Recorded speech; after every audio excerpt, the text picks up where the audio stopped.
আমি বরাবরই লিখতে ভালোবাসতাম, শুধুমাত্র এই কারণেই সাংবাদিকতায় আসা। আমি আসলে আমার লেখার মাধ্যমে চেয়েছি সমাজের উদ্দেশ্যে যা বলার ছিল সেটা আমার লেখনীতে তুলে ধরতে।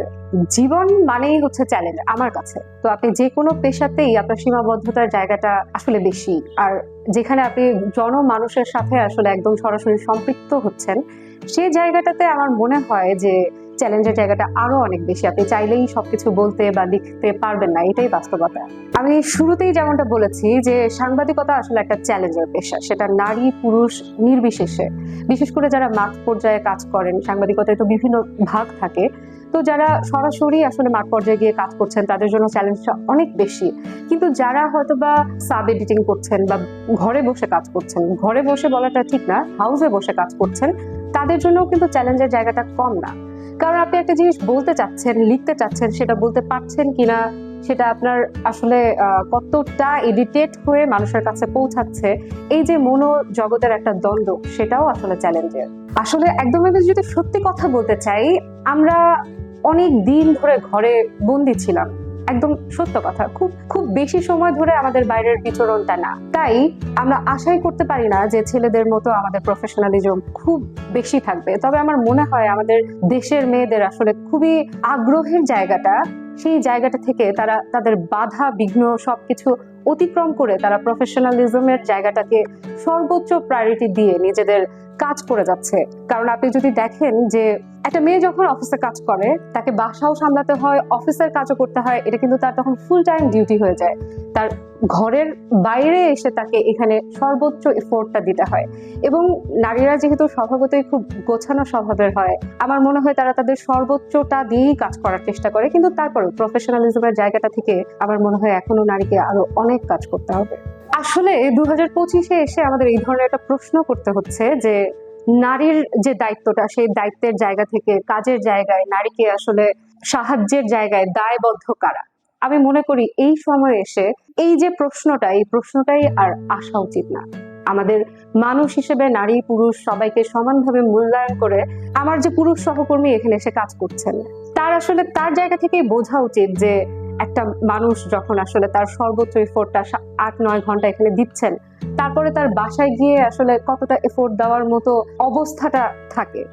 আসলে আমার মনে হয় যে নারী পুরুষ এসব বিভেদের জায়গাটা ভুলে আসলে সবাইকেই সমানভাবে চিন্তা করা উচিত যে আমি আমার কর্মক্ষেত্রে কতটা কাজ করছি, আমার পরিবারকে কতটা সময় দিচ্ছি। সেই সময়টা আসলে মানে এটা খুব বেসিক একটা কথা যে পরিবারটা নারী পুরুষ সবার, তাই কন্ট্রিবিউশনটা সবার এক সমান না হলেও কন্ট্রিবিউশনটা সবার থাকা উচিত। আসলে আমরা এতক্ষণ ধরে যে বিষয়গুলো নিয়ে কথা বললাম, পুরো বিষয়টাই আসলে শহর কেন্দ্রিক। এখনো পর্যন্ত যদি মফস্বল বলেন বা প্রত্যন্ত অঞ্চল বলেন, সেই জায়গাটাতে নারীদের কাজের ক্ষেত্রে আগ্রহ বা এখন হয়তো লেখাপড়ার বিষয়টা হচ্ছে আগের থেকে অনেক ভালো হয়েছে।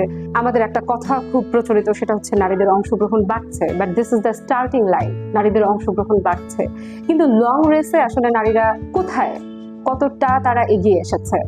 আমার মনে হয় যে নারীরা এখনো খুব গদ বাঁধা একটা চিন্তার মধ্যে রয়েছে যে আমি ভালোভাবে পড়াশোনা করব, সরকারি চাকরি করব। কিন্তু আপনারা আসলে খুব ভালোভাবেই জানেন যে সরকারি চাকরির জায়গাটাতে নারী এবং পুরুষ দুই জায়গাটাতেই কতটা অপ্রতুল। তো সেই জায়গাটাতে আমাদের দেশের একটা মানে এত বড় জনসংখ্যা শুধুমাত্র সরকারি চাকরি বা মানে খুব নিশ্চিত কোনো একটা পরিবেশে কাজ করব এই ধ্যান ধারণা থেকে যখন উঠে আসে, তখন আসলে আমার মনে হয় না যে খুব একটা ফলপ্রসূ রেজাল্ট আসে।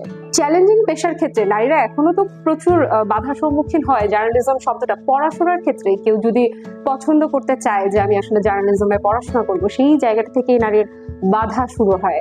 আমি শুধু সাংবাদিকতার কথা বলছি না, আমি এই ক্ষেত্রে সকল পেশাকে উল্লেখ করে বলতে চাই যে আপনি কাজ যদি করতে চান, সেটা নারী বা পুরুষ নির্বিশেষে হতে পারে, আপনাকে দেখতে হবে আসলে আপনি কি করতে পারেন। বর্তমানে আমরা এমন একটা সময়ে এসে পৌঁছেছি যে আসলে এখানে দক্ষতার কোনো বিকল্প নেই। আপনি যদি ভালো আঁকতে পারেন, আপনার জন্য অনেক কাজ আছে। আপনি যদি ভালো বলতে পারেন, আপনার জন্য অনেক কাজ আছে। তো সাংবাদিকতা বলেন আর যেটাই বলেন, এখন নারী বা পুরুষ যে কারোর জন্য কাজ করা অনেক সহজ। শুধুমাত্র নিজের দক্ষতার জায়গা এবং আমি কি জানি কি পারি আত্মবিশ্বাসের সাথে করতে পারাটাই অনেক বেশি গুরুত্বপূর্ণ। সেটা হতে পারে সাংবাদিকতা বা হতে পারে ছবি আঁকা, নাচ, যে কোনো কিছু। নারী দিবসের এবারের যে প্রতিপাদ্য যে ক্ষমতা সমতা ক্ষমতায়ন, আমি আসলে চাই যে একটা সময় নারী দিবস আসবে যখন এই ধরনের ফ্যান্সি ওয়ার্ড গুলা আসলে নারী দিবসের সাথে যুক্তই থাকবে না। তখন মানুষ হিসেবে ক্ষমতা, সমতা, ক্ষমতায়ন এই শব্দগুলো নারীর সাথে এমনিতেই থাকবে। এটা আমার পার্সোনালি চাওয়া যে একটা নারী হিসেবে আমার অধিকার আমাকে আর চাইতে হবে না। এটা হচ্ছে 2025-এ এসে নারী দিবসে আমার চাওয়া। খাতা কলমে তো আমরা প্রচুর লিখছি, নারী দিবসের প্রতিবাদ তো লিখছি, নারী দিবস আসলে আমরা বেগুনি শাড়ি পরে নানান রকম কথা বলছি, আমরা লেখালেখি করছি, বিষয়টা আসলে এখানেই সীমাবদ্ধ থেকে যাচ্ছে। আসলে বাস্তবায়নটা প্রয়োজন। আমি সাংবাদিকতার সূত্রে অনেকের সাথে কথা বলেছি, অনেক ভিকটিমের সাথে কথা বলেছি, অনেক লয়ারের সাথে কথা বলেছি। আমার যতটুকু মনে হচ্ছে যে নারীরা আসলে কথা বলার সুযোগটাই পায় না, এবং তারা বিচার চাইতে গেলে বিচারের যে সুযোগটা থাকে, আমাদের যে পরিবার, আদালতের যে জায়গাটা, সেই জায়গাটাও খুব অপ্রতুল। সেখানে নারীদের বলার সুযোগ কম, সেখানে বসার সুযোগ কম। তো এই জায়গাগুলোতে আসলে কাজ করা উচিত। আর আরেকটা বিষয় হচ্ছে আমাদের আসলে গবেষণার জায়গাতে এটা যদি আরেকটু নারীদের নিয়ে যে গবেষণাগুলো হয়, এনজিও গুলো যা করছে, সেই জায়গাটা যদি আসলে বাস্তবায়নের মুখ দেখে, তাহলে আমার মনে হয় যে নারীদের পথযাত্রা আরেকটু সহজ হতে পারে। শুধুমাত্র লিখিত বই, পুস্তক এই জায়গা থেকে বের হয়ে এসে আমরা যদি একটু, যেহেতু এখন তরুণদের সময় চলছে, তরুণরা আসলে বলার থেকে করতে বেশি পছন্দ করে, আমি চাই যে কথাগুলো শুধু আর এই 8 মার্চের জন্য সীমাবদ্ধ থাকবে না।